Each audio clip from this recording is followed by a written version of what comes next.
here's this week's agronomy update. Across the area, we have now reached that most critical period in corn development that can have the largest impact on yield. That is tassel and silk emergence and pollination. Here are a few things to note about pollination in corn. Corn is most susceptible to water stress during pollination. In fact, dry conditions can slow down silk elongation but accelerate pollen shed. This can affect the timing of the nick. In addition, temperatures of 95 to 100 degrees Fahrenheit with low relative humidities can negatively affect the viability of pollen. In addition, temperatures above 100 degrees Fahrenheit can literally kill pollen.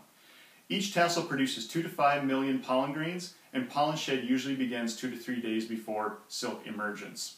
97% of silks are pollinated by plants within 20 to 50 feet of each other, and most pollen is shed between the hours of 9 a.m. and 11 a.m.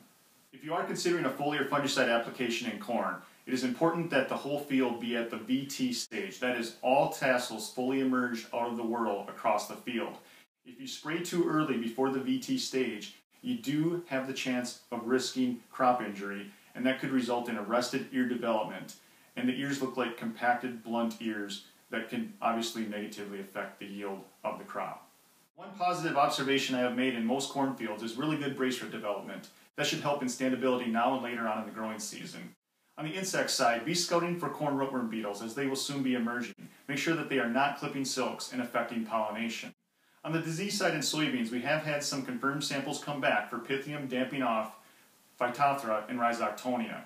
On the corn disease side, be ready to scout for potential diseases like gray leaf spot or northern corn leaf blight, especially in the corn-on-corn fields or if conditions become very wet and humid now and through the growing season. Northern corn leaf blight is usually more prevalent in eastern Minnesota and Wisconsin, but we have had some confirmed cases already show up in western Iowa.